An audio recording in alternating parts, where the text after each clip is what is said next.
باللہ من الشیطان الرجیم بسم اللہ الرحمن الرحیم اللہم صلی علی محمد وعلی آل محمد کما صلیت علی ابراہیم وعلی آل ابراہیم انک حمید مجید اللہم بارک علی محمد وعلی آل محمد کما بارکت علی ابراہیم وعلی آل ابراہیم انک حمید مجید۔ السلام علیکم ورحمۃ اللہ وبرکاتہ۔ ہم اپنی آج کی کلاس کا آغاز کرتے ہیں۔ آپ کو یاد ہوگا مکی دور کے آغاز میں ہم نے ڈسکس کیا تھا کہ مکی دور کو بھی 3 حصوں میں تقسیم کیا جاتا ہے۔ پہلا حصہ وہ ہے کہ جو خفیہ دعوت و تبلیغ کا حصہ تھا، کہ جس میں آپ صلی اللہ علیہ وسلم نے اپنے دوستوں کو دعوت و تبلیغ کی، جس میں ابوبکر صدیق رضی اللہ تعالیٰ عنہ اور ان جیسے دیگر صحابہ کرام تھے۔ وہ 3 سالوں پر مشتمل تھا۔ دوسرا حصہ مکی دور کا 7 سالوں پر مشتمل ہے، جس کو ہم نے پچھلی کلاس میں کور کیا تھا، اور وہ حصہ وہ ہے کہ جس میں آپ صلی اللہ علیہ وسلم نے پورے مکہ کے اندر کھلم کھلا دعوت و تبلیغ کا آغاز کیا، ایک ایک گھر پہ دستک دی، ایک ایک دل کو بدلنے کی کوشش کی، ایک ایک شخص تک پہنچ کر اس کو اسلام کی دعوت پہنچائی ہے۔ اور جب یہ مرحلہ بھی گزر گیا اور اس کے نتیجے میں ہم نے پڑھا ہے کہ مشکلات بھی پیش آئیں، اس پہ صبر بھی کیا ہے، اور اس کے بعد پھر آپ صلی اللہ علیہ وسلم 10واں سال پچھلی کلاس میں ہم نے پڑھا تھا جو غم کا سال تھا، جس میں آپ صلی اللہ علیہ وسلم کی اہلیہ حضرت خدیجہ رضی اللہ تعالیٰ عنہ اور ابو طالب کا انتقال ہوتا ہے۔ اس کے بعد پھر ان 10 سال گزرنے کے بعد، یعنی کہ آپ صلی اللہ علیہ وسلم کی عمر مبارک اس وقت 53 سال ہو گئی تھی، 50 سال ہو گئی تھی، اور اب آگے 3 سال رہ گئے ہیں مکہ کے اندر۔ تو 50 سال کی عمر میں اب آپ صلی اللہ علیہ وسلم نے مکہ سے باہر جانے کا ارادہ کیا، اور مجھے سمجھ آتا ہے کہ آپ صلی اللہ علیہ وسلم جو طائف گئے ہیں، یہ آپ صلی اللہ علیہ وسلم اپنے طور پر تو مکمل تیاری کے ساتھ گئے ہیں کہ اب ہو سکتا ہے کہ طائف میں ہی اپنا مسکن بنانا پڑے۔ یہ طائف کا یہاں پر میں نے میپ شو کیا ہوا ہے، اور وہ طائف کا راستہ بھی جو جاتے ہوئے آپ صلی اللہ علیہ وسلم نے اختیار کیا وہ بھی یہاں پر نظر آ رہا ہے۔ اچھا، طائف اور مکہ کی لوکیشن اسی طرح تھی جیسا کہ اس وقت اسلام آباد اور مری کی ہے، اور طائف بھی ایک پہاڑی علاقہ ہے مری کی طرح کا، کوئی 1 گھنٹہ آپ 1.25 گھنٹہ 1.5 گھنٹے کے اندر پہنچ جاتے ہیں آج بھی گاڑی میں۔ تو طائف بھی پہاڑی علاقہ تھا، بس طائف اور مری میں فرق یہ ہے کہ مری ذرا سرسبز و شاداب ہے، اور طائف کا جو علاقہ تھا وہ بڑے چٹیل قسم کے وہاں پہ پہاڑ ہیں۔ آپ صلی اللہ علیہ وسلم نے طائف جانے کا ارادہ کیا۔ پھر سوال یہاں پہ پیدا ہوتا ہے کہ کیوں کیا۔ اس کی ایک بڑی وجہ یہ تھی کہ ابو طالب جو اب تک کے خاندان کے سربراہ تھے، ان کا انتقال ہو گیا تھا، اور ان کے بعد جو خاندان کی سربراہی آئی تھی وہ ابو لہب کے حصے میں آئی تھی۔ تو ابو لہب کو ہم سب جانتے ہی ہیں کہ ابو لہب تو شروع سے ہی نبی صلی اللہ علیہ وسلم کی مخالفت میں پیش تھا، تو اس کی وجہ سے آپ صلی اللہ علیہ وسلم کو اس بات کا پورا اندازہ تھا کہ اب ابو لہب نے مزید اپنے جو تنگ کیا کرتا تھا اس میں اضافہ ہی کرنا ہے، تو لہٰذا آپ صلی اللہ علیہ وسلم کو ایک نئے محافظ کی تلاش تھی۔ دوسری بات یہ تھی کہ جیسے میں نے پہلے ڈسکس کیا کہ مکہ کے ایک ایک دروازے کو آپ صلی اللہ علیہ وسلم نے کھٹکھٹایا، ان کو دعوت دی، تو اتمام حجت ہو چکا تھا، وہاں تک آپ صلی اللہ علیہ وسلم کی دعوت ایک ایک فرد تک پہنچ چکی تھی، تو لہٰذا دعوت کی نئی راہیں تلاش کرنے کی ضرورت تھی۔ پھر سوال یہ پیدا ہوتا ہے کہ طائف ہی کیوں، مطلب کہیں اور سب سے پہلے چلے جاتے۔ تو طائف جانے کی وجہ یہ تھی کہ ایک تو زیادہ دور نہیں تھا، تقریباً 50 میل کا فاصلہ تھا۔ نمبر 2 یہ کہ آپ صلی اللہ علیہ وسلم کے ماموں کا خاندان بنو عبد یا لیل طائف میں بستا تھا، یعنی ننیالی رشتے دار تھے۔ پھر تیسری وجہ یہ تھی کہ آپ صلی اللہ علیہ وسلم کے چھوٹے چچا حضرت عباس، جن کا پہلے بھی تذکر آیا ہے، وہ طائف میں ان کا بزنس ہوا کرتا تھا، کاروباری لین دین تھا، تو بڑا سر و رسوخ تھا۔ یہی وجہ تھی کہ آپ صلی اللہ علیہ وسلم اہل طائف سے بہت زیادہ پر امید تھے، لیکن انہوں نے بھی سخت مایوس کیا۔ مطلب آپ یہ کہہ لیں کہ آپ صلی اللہ علیہ وسلم کو اس بات کا احساس تھا کہ طائف میں ہو سکتا ہے بڑا اچھا رسپانس ملے، اور چونکہ آپ صلی اللہ علیہ وسلم کے رشتے دار بھی وہاں پہ تھے اور چچا کے بھی تعلقات تھے، تو اس لیے طائف کا آپ صلی اللہ علیہ وسلم نے سفر کا ارادہ کیا۔ لیکن جیسا کہ ہم سب جانتے ہیں کہ طائف میں بہرحال آپ صلی اللہ علیہ وسلم کو بڑا خطرناک قسم کا ریئیکشن سامنے آیا،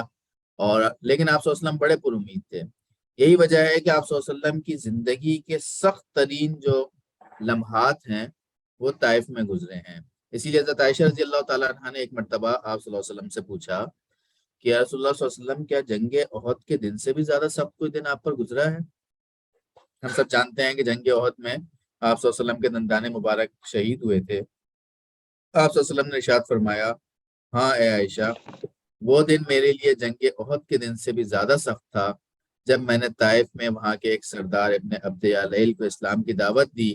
اس نے دعوت اسلام کو ٹھکرا دیا اور طائف والوں نے مجھ پر پتھراؤ کیا تھا۔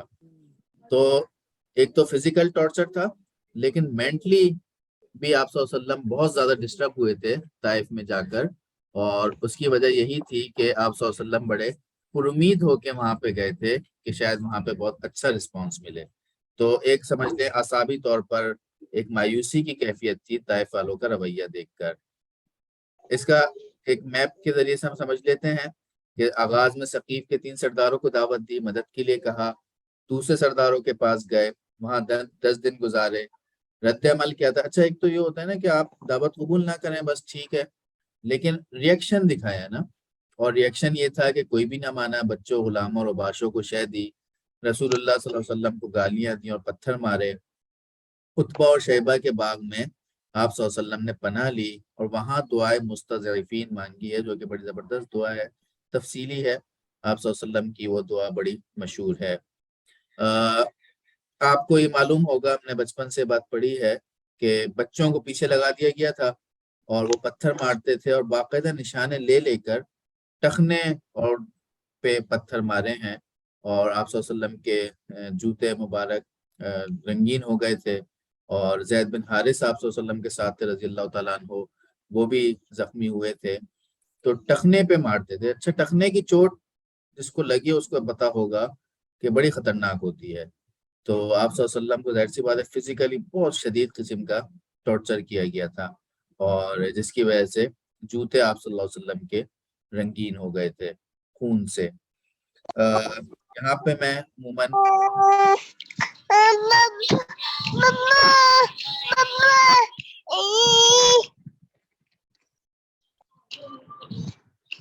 جی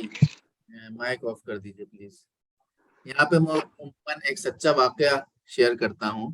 اور یہ آج سے کوئی 5 سال پرانا واقعہ ہے۔ میرے اپنے گھر کا یہ واقعہ ہے، اور میرا بیٹا اس کی عمر 2.5 سال تھی اس وقت، اور گھر میں ایک نعت چل رہی تھی، بڑی مشہور نعت ہے کہ دربار رسالت کی کیسی وہ گھڑی ہوگی، حسان کے ہونٹوں پر جب نعت نبی ہوگی، جب وادی طائف میں رنگین ہوئے جوتے، عرشوں پہ فرشتوں کے دل پر بھی بنی ہوگی۔ یہ نعت کے اشعار چل رہے تھے۔ تو میرے بیٹے نے اپنی امی سے پوچھا کہ یہ کس کے جوتے رنگین ہوئے، کس کی بات ہو رہی ہے؟ تو اس کی امی نے جواب دیا کہ نبی صلی اللہ علیہ وسلم کی۔ تو اس نے پوچھا ان کے جوتے کیوں رنگین ہوئے؟ تو اس نے جواب دیا کہ وہ اللہ کی طرف بلا رہے تھے، اللہ کے بندوں کو دعوت دے رہے تھے۔ تو اس نے آگے سے پوچھا کہ آپ کے جوتے رنگین کیوں نہیں ہوتے، آپ لوگ دعوت کیوں نہیں دیتے؟ تو آئی واز سرپرائزڈ کہ یہ کیسا سوال ہو گیا کہ کبھی ہم بھی سوچیں کہ ہمارے تو کبھی جوتے رنگین نہیں ہوئے ہیں، کبھی ہم اس دعوت کے لیے نہیں نکلے ہیں کہ جس کا پیغام اللہ تعالیٰ نے نبی صلی اللہ علیہ وسلم کو دیا تھا، اور نبی صلی اللہ علیہ وسلم نے اس پیغام کا حق ادا کیا تھا، اور اس کے بعد یہ امت مسلمہ کی ذمہ داری ہے۔ تو ہمارے تو کبھی جوتے رنگین نہیں ہوئے، لیکن نبی صلی اللہ علیہ وسلم اور جوتے رنگین ہوئے، ٹخنے پہ چوٹ لگی، اور ایسے میں جبرائیل علیہ السلام آئے اور آپ صلی اللہ علیہ وسلم کو یہ پیشکش کی کہ اگر آپ کہیں تو پہاڑوں کا فرشتہ یہاں پر آئے اور ان 2 پہاڑوں کو کے درمیان ان کو کچل کے رکھ دے۔ لیکن آپ صلی اللہ علیہ وسلم نے اس وقت بھی رحمت کا رویہ اپنایا اور فرمایا تھا کہ مجھے ان کی نسلوں کے مسلمان ہونے کی امید ہے، اور کہا جاتا ہے کہ محمد بن قاسم غالباً اسی قبیلے آئے تھے جن کے ذریعے سے نام سندھ ہے۔ بتا مائک آف کر لیجیے گا پلیز۔ پھر چند دن قیام کیا نخلا کی وادی میں، وہاں پر جنہوں نے آ کے قرآن سنا، اور سورج جن جو ہے وہ کہا جاتا ہے کہ یہاں پہ نازل ہوئی۔ پھر آپ صلی اللہ علیہ وسلم واپس مکہ کی طرف تشریف لے گئے، بالکل مایوسی کے عالم میں کہ طائف میں کوئی رسپانس نہیں آ سکا تھا آپ صلی اللہ علیہ وسلم کی طرف سے۔ صاحب اگر کال کر دیں، آپ موجود ہیں انور صاحب؟ وہ والا ہے نا پوچھا تھا جو گندا ہو وہ چھوڑ دینا، جو اچھا ہو لے لینا، اہل حدیثوں کا ہے نا، مائک آف کر دیں۔ ڈپلوما وغیرہ، لیکن جو اس میں چیز موافق نہیں ہے وہ چھوڑ دینا، جو موافق ہے اس کو لے لینا۔ فی الحال تو کوئی نہیں کروا رہا۔ آپ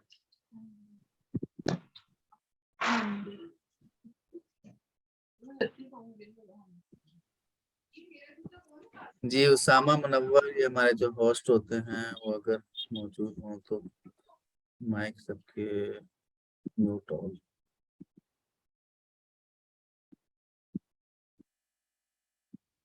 جی جناب، آپ صلی اللہ علیہ وسلم پھر مکہ کی طرف واپس تشریف لے گئے، اور مکہ میں داخل ہونے کے لیے جوار کہلاتا تھا، یہ ٹرم استعمال ہوتی تھی کہ فار ایگزامپل میں نے اگر کسی کو پناہ دے دی ہے تو کوئی اسے ہاتھ نہیں لگا سکتا اس شخص کو، اور اگر ہاتھ لگائے گا تو اس کا مطلب یہ ہے کہ وہ مجھ سے دشمنی لے گا۔ تو پناہ طلب کی آپ صلی اللہ علیہ وسلم نے، یہ بڑے بڑے سردار تھے، اخنس بن شریح، سہیل بن عمرو، انہوں نے پناہ دینے سے انکار کر دیا، اور مطعم بن عدی نے پناہ دی ہے۔ یہ بڑا آپ کہہ لیں کہ تھا تو مشرک میں سے ہی، لیکن نرم دل شخصیت کے مالک تھے یہ، انہوں نے پناہ دی، اور باقاعدہ آتا ہے کہ انہوں نے اپنے بچوں کو تیار کیا اور فل پروٹوکول کے ساتھ آپ صلی اللہ علیہ وسلم کو لے کر اونٹوں پر ان کے بچوں کی سیکیورٹی میں آپ کہہ لیں، وہ آپ صلی اللہ علیہ وسلم مکہ کے اندر داخل ہوئے اور پہنچے۔ وادی نخلا میں قرآن سورہ جن کی آیت ہے، وہ واقعہ بھی قابل ذکر ہے، جب ہم جنوں کے گروہ کو تمہاری طرف لے آئے تھے تاکہ قرآن سنیں، جب وہ جگہ پہنچے جہاں تم قرآن پڑھ رہے تھے تو انہوں نے آپس میں کہا خاموش ہو جاؤ، پھر جب وہ پڑھا جا چکا تو خبردار کرنے والے بن کر اپنی قوم کی طرف پلٹے۔ وہ قبائل جن کو دعوت دی گئی ہے، بنو عامر بن ساسا، اس نے دعوت جب اسے ملی اس قبیلے کو، تو انہوں نے کہا کہ ہم ٹھیک ہے مسلمان ہو جاتے ہیں، لیکن اگر فتح ہو گئی آپ کو تو پھر آپ ہمیں حکومت دے دیں گے۔ آج کے الفاظ میں آپ کہیں کہ اگر آپ کو حکومت مل گئی تو ہم چونکہ آپ کا ساتھ دے رہے ہیں تو آپ ہمیں وزارتیں تو دینا جی، کوئی وزارت خارجہ مل جائے، کوئی وزارت داخلہ مل جائے، کوئی منسٹری آف ایجوکیشن مل جائے، کوئی ریلوے کی چلے مل جائے، اچھی وزارت ہے، یا اگر کچھ نہیں تو کشمیر کی وزارت ہی مل جائے۔ تو اس طرح کی وزارتیں مانگی، لیکن نبی صلی اللہ علیہ وسلم نے پھر اس پہ تو کوئی کمپرومائز نہیں کیا، منع کر دیا۔ محارب بن خصفہ انہوں نے انکار کر دیا، فزارہ نے انکار کر دیا، مختلف قبائل۔ تب آپ کنسپٹ سمجھیں کہ مکہ سے باہر آئے ہیں، طائف میں دعوت دے دی ہے، اب مکہ کے آس پاس کے جتنے بڑے قبائل ہیں ان تک دعوت پہنچائی، ان سب کے یہاں پہ نام لکھے ہیں۔ بنو حنیفہ نے تو بہت بری طریقے سے انکار کیا۔ بنو کلب نے کہا کہ اس قبیلے کی شاخ بنو عبداللہ کے پاس گئے اور کہا کہ اللہ نے تمہارے جد اعلیٰ کا نام بہت اچھا رکھا ہے، انہوں نے بھی انکار کر دیا۔ حارث، عزرا، ہزارمہ، ثقیف کے پاس گئے تو یہ طائف کے پاس ہی تھا، تو انہوں نے کہا کہ ہم اگر ایمان لے آئیں گے تو لوگ طائف میں موجود بت کا طواف کرنا چھوڑ دیں گے، سیاحت کا خاتمہ ہو جائے گا۔ اگین وہی بات، پیٹ کا مسئلہ تھا، دکان کا مسئلہ تھا کہ دکان ہماری بند ہو جائے گی، جو ہمارے ریسورسز ہیں وہ ختم ہو جائیں گے، تو لہٰذا انہوں نے بھی انکار کر دیا۔ نبوت کا 11واں سال، حج کا موقع آیا، مدینہ سے 6 سعادت مند روحیں کہلاتی ہیں یہ، آپ صلی اللہ علیہ وسلم حج کے موقع کو اویل کیا کرتے تھے، اور آپ صلی اللہ علیہ وسلم لوگوں کے خیموں میں جا جا کے دعوت دیا کرتے تھے۔ ایسے میں خیمے میں پہنچے تو وہاں پر یہ اسد بن زرارہ، عوف بن حارث، رافع بن مالک، عتبہ بن عامر، عقبہ بن عامر، حارث بن عبداللہ، یہ 6 افراد سے ملاقات ہوئی جن کو دعوت دی، اور یہ ایک سعادت مند آپ کہہ لیں کہ اللہ تعالیٰ کی طرف سے نیک لوگ تھے، انہوں نے نبی صلی اللہ علیہ وسلم کی دعوت کو قبول کیا، اور آپ صلی اللہ علیہ وسلم سے کہا کہ ٹھیک ہے ہم مدینہ جا کر آپ کی اس دعوت کا پیغام ہر ایک تک عام کریں گے اور لوگوں تک پہنچائیں گے۔ مینا کی گھاٹی میں ان کو دعوت دی اور انہوں نے اسلام قبول کیا۔ اس کے بعد آپ صلی اللہ علیہ وسلم کا حضرت عائشہ رضی اللہ تعالیٰ عنہ سے اسی سال میں نکاح ہوتا ہے۔ پھر شق قمر کا ایک واقعہ پیش آتا ہے، کہا جاتا ہے کہ انہی سالوں میں آیا ہے، اور مشرکین کا مطالبہ تھا کہ نبوت کی نشانی ظاہر کریں۔ اللہ نے چاند کو 2 ٹکڑے کر دیا، ہیرا پہاڑ کے دونوں جانب 2 ٹکڑے سب نے دیکھے تھے۔ قرآن اس کے بارے میں کہہ رہا ہے کہ اقتربت الساعۃ وانشق القمر، قیامت کی گھڑی قریب آ گئی اور چاند پھٹ گیا، مگر ان لوگوں کا حال یہ ہے کہ خواہ کوئی نشانی دیکھ لیں منہ موڑ جاتے ہیں اور کہتے ہیں کہ تو چلتا ہوا جادو ہے۔ انہوں نے اس کو بھی جھٹلا دیا اور اپنی خواہشات نفسی کی پیروی کی۔ ہر معاملے کو آخرکار ایک انجام پر پہنچ کر رہنا ہے۔ نبوت کا 11واں سال، یہ 11ویں کے بھی آتا ہے، 12ویں، مختلف روایات ہیں، بہرحال ہم اس کو ڈسکس کرتے ہیں۔ اسرا، یہ سمجھ لیں کہ واقعہ معراج کے والے سے 2 نام آتے ہیں، اسرا اور معراج۔ اسرا زمینی سفر کو کہتے ہیں اور معراج جو ہے وہ آسمانی سفر کو کہتے ہیں۔ تو جو اسرا ہے، جس کے بارے میں سورہ اسرا بنی اسرائیل نازل ہوئی، اور اس کی اسرا کے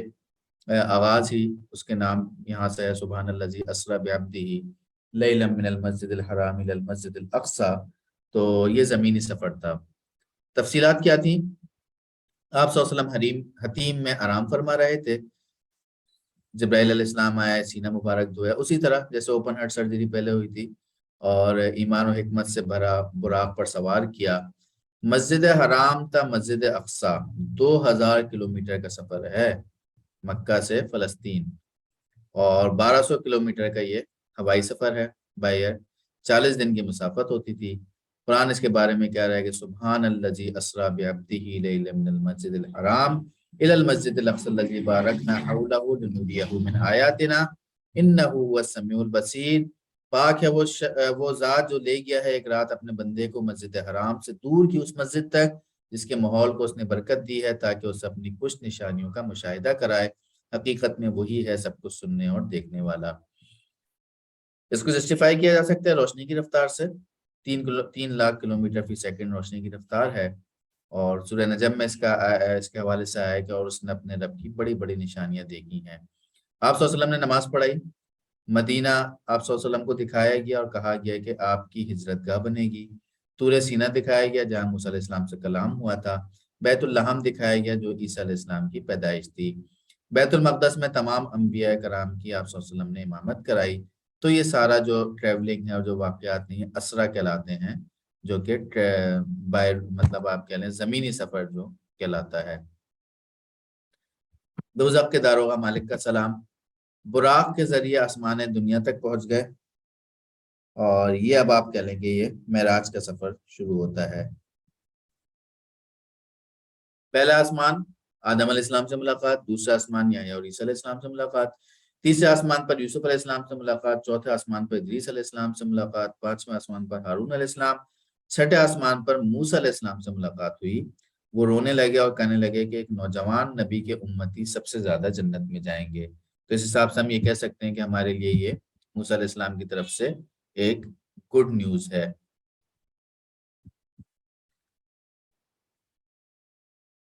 اچھا، ابراہیم علیہ السلام آسمان پر ملاقات ہوئی، سدرۃ المنتہا دکھایا گیا، بیری کی طرح کا درخت تھا جس کے پتے ہاتھی کے کانوں کی طرح تھے۔ 4 نہروں کا مشاہدہ کرایا گیا، 2 ظاہری جسے نیل اور فرات کہہ سکتے ہیں اور 2 باطنی نہریں تھیں۔ 50 نمازیں فرض کی گئیں، یہاں پر باقاعدہ نماز فرض ہوئی ہے، اور مشہور بات ہے کہ آپ صلی اللہ علیہ وسلم جب واپس آئے تو موسیٰ علیہ السلام سے ملاقات ہوئی، انہوں نے پوچھا کیا بنا، فرمایا کہ 50 نمازیں فرض کی ہیں۔ تو موسیٰ علیہ السلام نے فرمایا کہ یہ آپ کی امت کے لیے بڑی مشکل ہو جائے گی، آپ اسے کم کروائیں۔ کہیں آتا ہے 5 کر کے اور کہیں آتا ہے 10 کر کے، کم کرواتے گئے یہاں تک کہ 5 نمازوں تک پہنچ گئے۔ اور موسیٰ علیہ السلام کا ویژن آپ دیکھیں، کتنے سمجھداری تھی ان کے پاس، اور مطلب وہ کتنا جانتے تھے امتوں کو۔ انہوں نے کہا کہ یہ 5 نمازیں بھی آپ کی امت نہیں پڑھ پائے گی، لیکن آپ صلی اللہ علیہ وسلم نے فرمایا کہ اب مجھے شرم آتی ہے مزید کم کراتے ہوئے۔ اس پر یہ آیت بھی آئی کہ من جزاء بالحسنۃ فلہ عشر امثالھا، جو یہ خاص ہماری امت مسلمہ کے لیے اللہ تعالیٰ کی طرف سے ایک انعام ہے کہ جو اللہ کے حضور نیکی لے کر آئے گا اس کے لیے 10 گنا اجر ہے، اور جو بدی لے کر آئے گا اس کو اتنا ہی بدلہ دیا جائے گا جتنا اس نے قصور کیا ہے، اور کسی پر ظلم نہیں کیا جائے گا۔ اور اس کا مطلب یہ ہے کہ ہم جو 5 نمازیں پڑھتے ہیں تو ہمیں جو اجر ملتا ہے وہ 50 نمازوں کا ملتا ہے۔ اسی طرح وہ جو ایک مشہور حدیث ہے کہ آپ صلی اللہ علیہ وسلم نے فرمایا ہے کہ تم میں سے جو شخص رمضان کے 30 روزے رکھے اور اس کے بعد 6 روزے رکھے تو گویا ایسا ہے کہ اس نے پورے سال کے، اور ایک جگہ آتا ہے پورے زمانے کے روزے رکھے ہیں۔ تو اس کی بھی کیلکولیشن اسی طرح ہوتی ہے کہ اگر کوئی 30 روزے رکھتا ہے کہ تو 30 ملٹیپلائی بائی 10، تو اس کا مطلب یہ کہ 300 روزوں کا اس کو اجر ملتا ہے، اور 6 انٹو 10 تو 60 ہو گئے، تو 360 ایک جو اسلامی سال ہوتا ہے وہ 358 یا 359 کا عموماً ہوا کرتا ہے۔ تو یہ پورے زمانے کے ہمیں روزوں کا ثواب مل جاتا ہے۔ سورہ بقرہ کی آخری 2 آیات نازل ہوئی۔ بیت المعمور کا وزٹ کرایا گیا کہ 7ویں آسمان پر فرشتوں کی طواف کی جگہ 2 برتن پیش کیے گئے جس میں دودھ اور شراب کا تھا۔ آپ صلی اللہ علیہ وسلم نے دودھ کا برتن اٹھایا۔ جبرائیل علیہ السلام نے فرمایا کہ اگر آپ شراب لیتے تو آپ کی امت گمراہ ہو جاتی۔ اس کے علاوہ معراج کے مختلف واقعات، جہنم کا داروغہ تھا جو نہ ہنستا تھا نہ چہرے پر خوشی تھی، یتیموں کا مال کھانے والوں کو دیکھا کہ منہ اونٹ کے منہ جیسے اور پتھروں کے انگارے کھا رہے تھے، سود خوروں کے پیٹ بڑے ہوئے تھے اور جہنمی ان کو رونتے ہوئے جاتے تھے۔ اس سے آپ اندازہ کریں کہ سود خور کے حوالے سے ویسے بھی قرآن نے بھی جو تذکرہ کیا ہے کہ فَأَذَنُوا بِحَرْبٍ مِّنَ اللَّهِ وَرَسُولِهِ، کہ اللہ اس کے رسول سے جنگ کے مترادف ہے، اور اس کا ہمیں بہرحال خیال بھی کرنا چاہیے۔ آپ اندازہ کیجئے کہ اسلامی جمہوریہ پاکستان میں ایک طویل موومنٹ کے بعد 1991 میں وفاقی شرعی عدالت نے فیصلہ دیا کہ پاکستان میں سود حرام ہوگا، اور اس وقت کے وزیر اعظم صاحب نے محترم، انہوں نے اس فیصلے کے خلاف اسٹے آرڈر لے لیا۔ فیصلہ ٹلتا رہا، ججز آتے رہے، کچھ اللہ کے پاس جاتے رہے، کچھ دنیا میں ہی رہے، لیکن جج کی ذمہ داری سے رخصت ہوتے رہے۔ اب جا کر 2022 کے اپریل میں نئے سرے سے وہ فیصلہ آیا ہے، اور حکومت وقت کو 5 سال کا وقت دیا ہے کہ آپ بلا سودی بینکاری کا آغاز کریں، ساری جگہوں سے سود ختم کریں۔ اب دیکھیے اس میں کیا ہوتا ہے، کتنی ڈیولپمنٹ ہوتی ہے۔ تو پاکستان کی حد تک بھی، اور یہ کام آپ دیکھیے کہ اس کی آپ بالکل ریسرچ کر لیں کہ یہ کام کس نے کروایا، کس نے پوری موومنٹ چلائی، کون پیشیوں پہ جاتا رہا، کون دلائل جمع کرتا رہا، وہ ساری اس پوری جو پٹیشن ہے وہ جماعت اسلامی کے چند لوگ تھے، اس میں خود ہمارے یونیورسٹی کے ڈین ہیں جو کہ اس ساری پٹیشن میں مستقل اس کو پرسو کرتے رہے، اور تنظیم اسلامی کے کچھ لوگوں نے اس میں ساتھ دیا ہے۔ تو تب جا کر اب یہ فیصلہ ہوا ہے کہ پاکستان جیسے ملک میں سود حرام ہوگا، لیکن ابھی بھی امپلیمنٹ کرنے میں اس کو 5 سال کا وقت دیا گیا ہے۔ اور جہنم کے حوالے سے جو سود خوروں کے پیٹ بڑے ہوئے تھے اور جہنمی ان کو رونتے ہوئے جاتے، تو یہ نبی صلی اللہ علیہ وسلم نے منظر دیکھا تھا۔ زناکاروں کو دیکھا جو تازہ گوشت چھوڑ کر چیتروں والا گوشت کھا رہے تھے۔ بدکار عورتوں کو دیکھا، ان کے سینوں میں کانٹا لگا کے الٹا لٹکایا ہوا تھا۔ آپ صلی اللہ علیہ وسلم واپس آئے اور لوگوں کو بتایا تو سب نے مذاق اڑایا، کوئی نہیں مانا۔ اہل مکہ نے سوالات شروع کر دیے، کہا کہ اچھا تم بیت المقدس کی بات کرتے ہو، ذرا بتاؤ اس کا کیا نقشہ ہے۔ تو اللہ رب العالمین نے ویژولائز کر کے نبی صلی اللہ علیہ وسلم کے سامنے بیت المقدس کر دیا، اور آپ کہہ لیں کہ ایک ملٹی میڈیا پہ پوری پکچر دکھا دی کہ بیت المقدس کہاں ہے، اس کی کیا کیا، کہاں سیڑھیاں ہیں، کہاں اس کے ستون ہیں۔ آپ صلی اللہ علیہ وسلم نے ساری چیزیں فرفر بتا دی۔ پھر یہ بھی بتایا اہل مکہ کو کہ تمہارا قافلہ جا رہا تھا، ان کا اونٹ بھاگ گیا تھا، میں نے ان کو بتایا کہ تمہارا اونٹ بھاگ گیا ہے، ان کے برتن سے میں نے پانی پیا، ساری نشانیاں بتا دیں، لیکن ظاہر سی بات ہے کہ کوئی جس نے ایمان نہیں لانا تھا وہ نہیں لایا۔ صدیق اکبر رضی اللہ تعالیٰ عنہ نے وداؤٹ اینی ہیزیٹیشن یا وداؤٹ اینی انویسٹیگیشن، آپ رضی اللہ تعالیٰ عنہ نے سب سے پہلے اس بات کی تصدیق کی کہ ان سے کسی نے پوچھا کہ تمہارا دوست محمد یہ بات کر رہا ہے اور کتنی عجیب بات ہے، تو صدیق اکبر رضی اللہ تعالیٰ عنہ نے فرمایا تھا کہ اگر واقعی محمد نے یہ بات کہی ہے تو پھر وہ سچ ہی ہوگی۔ اس موقع پہ کہا جاتا ہے کہ ان کو ابو بکر صدیق رضی اللہ تعالیٰ عنہ کا لقب ملا تھا۔ اچھا، ایک بات اور سمجھنے کی ضرورت ہے، یہ جو معراج کا واقعہ محض کوئی معجزہ نہیں ہے، ٹھیک ہے ایک معجزہ ہے، ایک ایسی بات ہے جو لاجک کوئی ذہن کوئی عقل میں نہیں آتی، لیکن محض ایک معجزہ نہیں ہے، اس کا پیچھے پورا آبجیکٹو ہے۔ اسی لیے آپ دیکھیے کہ سورہ بنی اسرائیل میں اس واقعے کا تذکرہ ہوا ہے اس کے آغاز میں، اور اس کے بعد کے جو رکوع میں جن چیزوں کا تذکرہ ہوا ہے اس سے پوری بات سمجھ میں آتی ہے کہ معراج کے واقعے کا اصل مقصد کیا تھا۔ معراج کے واقعے کا اصل مقصد یہ تھا کہ اب پوری دنیا کی لیڈرشپ بنی اسرائیل سے لے کر نبی صلی اللہ علیہ وسلم کے حوالے کی جانے والی ہے، اور اس کے لیے مدینہ آپ نے ہجرت کرنی ہے، اسی لیے آپ کو صلی اللہ علیہ وسلم کو مدینہ بھی دکھایا گیا، اور مدینہ ہجرت کر کے آپ صلی اللہ علیہ وسلم کی ذمہ داری تھی کہ ایک ایسی سوسائٹی، ایک ایسا معاشرہ قائم کیا جائے کہ جہاں پر بہترین اخلاقی ویلیوز ہوں، اس معاشرے کے لوگوں کے درمیان جو ان کے اندر ویلیوز ہونی چاہیے، جو اخلاقیات ہونی چاہیے، ان کا پورا تذکرہ پھر قرآن میں بیان کیا گیا ہے۔ تو اصل میں لیڈرشپ کی تبدیلی تھی، اور مدینہ آپ صلی اللہ علیہ وسلم نے ہجرت کرنا تھا قریب، تو اس میں مدینہ کے اندر کس طرح ریاست قائم ہوگی، اس ریاست کی ویلیوز کیا ہوں گی، اس کے اخلاقی اقدار کیا ہوں گی، اس کے بارے میں پھر سورہ بنی اسرائیل میں اللہ رب العالمین نے ارشاد فرمایا، اور وہ یہ ہے: نمبر 1 توحید، اللہ کے سوا کسی کی عبادت نہ کرو۔ نمبر 2 احترام والدین، والدین کے ساتھ وَقَضَىٰ رَبُّكَ أَلَّا تَعْبُدُوا إِلَّا إِيَّاهُ وَبِالْوَالِدَيْنِ إِحْسَانًا إِمَّا يَبْلُغَنَّ عِندَكَ الْكِبَرَ أَحَدُهُمَا أَوْ كِلَاهُمَا فَلَا تَقُل لَّهُمَا اُف، ان کو اف تک نہ کہو، وَلَا تَنْهَرْهُمَا، ان کو جھڑکو نہ۔ ہم کہہ دیتے ہیں نا آپ کیسی بات کرتے ہیں، ڈانٹ بھی دیتے ہیں اپنے والدین کو، اف تو ایک چھوٹی چیز ہے، اس کے علاوہ بھی کچھ کہہ دیتے ہیں۔ تو اف کا مطلب یہ ہے کہ منیمم کرائٹیریا بتایا نا کہ اف نہ کہو، اور اس کا مطلب یہ تھوڑی ہے کہ آپ اف کے علاوہ سب کچھ کہہ دیں۔ تو اس کا خیال رکھنا چاہیے کہ پیرنٹس بہرحال پیرنٹس ہوتے ہیں، اور اس کے لیے جو دعا اللہ رب العالمین نے سکھائی ہے کہ رب ارحمہما کما ربیانی صغیرا، کہ ان پر رحم فرما جس طرح انہوں نے رحمت و شفقت کے ساتھ مجھے بچپن میں پالا تھا۔ تو یہ بات سمجھنے کی ضرورت ہے، خاص کر جس طرح احادیث کے بھی الفاظ آتے ہیں کہ آپ صلی اللہ علیہ وسلم کے پاس صحابی ہے، پوچھا کس کا زیادہ حق ہے،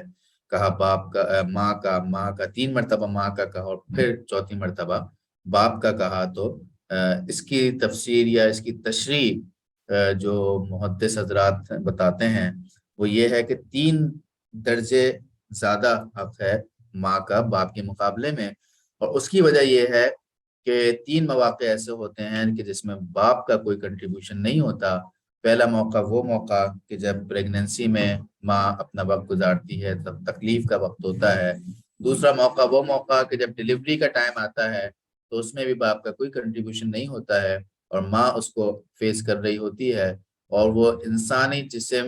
جو پین برداشت کر سکتا ہے، میکسیمم پین،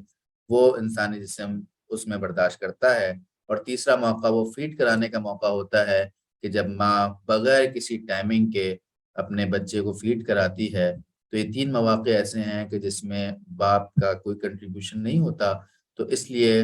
اللہ رب العالمین نے ماں کو 3 درجے زیادہ اس کی اہمیت بیان کی گئی ہے، اس کا حق ہے۔ اور بے شمار اس کے حوالے سے احادیث ہیں کہ اپنی ماں کو، پہلے ایک صحابی نے پوچھا نا کہ میں نے اپنی والدہ کو کندھے پہ بٹھا کے حج کرایا ہے، 6 دن کا جو حج کا پورا ڈیوریشن ہوتا ہے، تو کیا میں نے اس کا حق ادا کر دیا؟ آپ صلی اللہ علیہ وسلم نے فرمایا تھا کہ تم نے تو اس رات کا حق بھی ادا نہیں کیا کہ جب سخت ترین سردی میں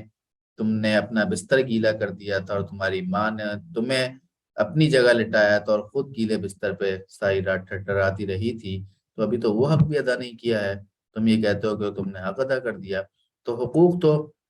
مطلب آپ کہہ لیں کہ جو حق ہے وہ ادا تو نہیں ہو سکتا، لیکن میکسیمم کوشش ہی کرنی چاہیے کہ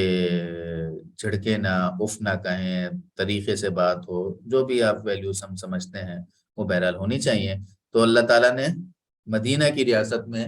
جو ٹاسک دیا نبی صلی اللہ علیہ وسلم کو ریاست قائم کرنے کا، اس کے اندر ان کے لوگوں کے اندر، عوام کے درمیان یہ ویلیوز ہونی چاہیے۔ نمبر 3 صراط مستقیم۔ نمبر 4 تصور مال کا کنسیپٹ دیا، رشتہ داروں کو اس کا حق دو اور مسکینوں مسافروں کو اس کا حق دو، فضول خرچی نہ کرو، فضول خرچ لوگ شیطان کے بھائی ہیں۔ نمبر 5 محروم مال لوگوں سے نرمی کا برتاؤ کرو، حاجت مند رشتہ داروں، مسکینوں، مسافروں سے تمہیں کترانا ہو، اگر ان سے اس بنا پر کہ تم اللہ کی اس رحمت کو جس کے تم امیدوار ہو تلاش کر رہے ہو تو ان کو نرمی سے جواب دو۔ تصرف مال میں میانہ روی، یہ قرآن کئی جگہ اس قرآن میں آیا ہے کہ بیلنس لائف گزارو، صرف مال میں ہی نہیں، اوورآل انسان کو بیلنس ہونا چاہیے۔ جذباتی ہو کہ کوئی فیصلہ کر لے اور بس پھر کچھ عرصے کے بعد جھاگ کی طرح بیٹھ جائے، یہ اللہ تعالیٰ کو مطلوب نہیں ہے۔ بیلنس لائف، خرچ کرو تو بیلنس ہو کے خرچ کرو، اتنا خرچ کرو کہ آپ کے بیوی بچوں کے لیے بھی رہے، اگر صدقہ بھی دینا ہے تو اتنا صدقہ دو کہ ایسا نہ ہو کہ آپ کے فیملی محتاج ہو جائے، باقاعدہ نبی صلی اللہ علیہ وسلم کی حدیث کے الفاظ ہیں۔ تو اسی طرح فضول خرچی نہ کرو، نہ کنجوسی دکھاؤ، دونوں چیزیں ہیں، بیلنس، درمیانہ راستہ۔ تقسیم رزق، جسے اللہ چاہتا ہے رزق کشادہ کرتا ہے، جسے چاہتا ہے تنگ کر دیتا ہے۔ قتل اولاد کی ممانعت، اپنی اولاد کو مفلسی کے ڈر سے قتل نہ کرو، ہم انہیں بھی رزق دیں گے اور تمہیں بھی دیں گے۔ زنا کے دروازے بند، زنا کے قریب نہ پھٹکو۔ احترام جان، انسان جو مقاصد شرعیہ ہیں اس میں سب سے پہلا مقصد حفاظت نفس ہے، حفظ نفس یا حفظ جان جسے ہم کہتے ہیں۔ تو اس کو بھی ہمیں سمجھنا چاہیے کہ اسلام بار بار جان کے احترام کا بڑا درس دیتا ہے۔ یتیم کے مال کا احترام، یتیم کے مال کے پاس نہ پھٹکو۔ کمٹمنٹ، ایفا عہد، اوفو بالعقود، جگہ جگہ اللہ رب العالمین ارشاد فرما رہے ہیں کہ عہد کی پابندی کرو۔ اچھا، عہد کا مطلب صرف وہ نہیں ہے کہ بچپن میں جو ہاتھ میں ہاتھ ڈال کے ہم کہتے تھے کہ اللہ کا پکا وعدہ، ہم سمجھتے ہیں کہ صرف وہی وعدہ ہے۔ ہر وہ بات جو آپ نے کسی سے کہی ہے، کہیں پر پہنچنا ہے، کسی کو وقت دیا ہوا ہے، تو عہد کی پابندی کرنے کی کوشش کرنی چاہیے۔ ناپ تول میں عدل، ناپ تول میں عدل کا مطلب صرف وہ نہیں ہے کہ خربوزے والا خربوز بیچ رہا ہے اور وہ 4 کلو کی جگہ 3 کلو آپ کو دے رہا ہے۔ ناپ تول میں عدل کا مطلب یہ ہے کہ اگر آپ کہیں کے امپلائی ہیں تو آپ اپنی ڈیوٹی پوری کریں، صرف ایسا نہیں کہ 9 سے 5 کی اگر ڈیوٹی ہے تو جا کے بیٹھ جائیں اور اسکرولنگ کر رہے ہوں، واٹس ایپ سے کھیل رہے ہوں، بلکہ اپنی ڈیوٹی پوری کریں، جس کام کے آپ پیسے لے رہے ہیں وہ کام اس کا حق ادا کریں، جو ایک عرف میں آپ کہہ لیں جو نارمز ہوتی ہیں اس میں جو حق ادا کرنے کی والی بات ہے وہ حق ادا کریں۔ بدگمانی اور تجسس سے بچو اور کبر و غرور سے اجتناب کرو، زمین میں اکڑ کر نہ چلو، یہ ہم سب نے اور بھی جگہ قرآن میں اس کے حوالے سے تذکرہ ہوا ہے کہ وَلَا تَمْشِ فِي الْأَرْضِ مَرَحًا، کہ زمین میں اکڑ کے نہ چلو، تم نہ زمین کو پھاڑ سکتے ہو نہ پہاڑوں کی بلندی کو پہنچ سکتے ہو۔ تو یہ وہ ویلیوز تھیں جو کہ سورہ بنی اسرائیل میں جن کا تذکرہ ہے، اور بالکل واقعہ معراج کے بعد اس کا ذکر ہے۔ تو اس سے سمجھ میں آتا ہے کہ واقعہ معراج محض ایک معجزہ نہیں تھا، بلکہ ایک پورا آبجیکٹو تھا اس کے پیچھے، پورا اس کا پس منظر تھا، اور اس کے نتیجے میں آپ صلی اللہ علیہ وسلم کو وہ اللہ رب العالمین تیار کر رہے تھے کہ مدینہ میں اب ایک ریاست قائم ہونے والی ہے، پوری امت کو آپ نے لیڈ کرنا ہے، اور اس ریاست کے جو کریکٹرسٹکس ہوں گے، اس ریاست کے لوگوں کے اندر یہ ویلیوز ہونی چاہیے جو ویلیوز ابھی ہم نے یہاں پہ ڈسکس کی ہیں۔ تو یہ واقعہ معراج تھا۔ اگلی کلاس میں ہم انشاءاللہ پہلی بیعت عقبہ اور پھر دوسری بیعت عقبہ اس کو تفصیل سے پڑھیں گے، اور اس کے بعد پھر آپ صلی اللہ علیہ وسلم کی ہجرت کا جو واقعہ ہے اس کو انشاءاللہ تفصیل سے پڑھیں گے۔ تو اس طرح ہمارا اگلی کلاس میں مکی دور ہمارا انشاءاللہ مکمل ہو جائے گا، اور پھر ہم مدنی دور کی طرف جائیں گے جو کہ 10 سالوں پر مشتمل ہے، اور جو اگر اس کی پرسنٹیج نکالیں تو وہ تقریباً 15.8% بنتا ہے۔ تو اس کو ہم انشاءاللہ اگلی کلاس میں ڈسکس کریں گے۔ اللہ رب العالمین مجھے اور آپ کو نبی صلی اللہ علیہ وسلم کی سیرت کو پڑھنے، سمجھنے، سننے اور اس کو پھیلانے کی توفیق عطا فرمائے۔ وما علینا الا البلاغ المبین۔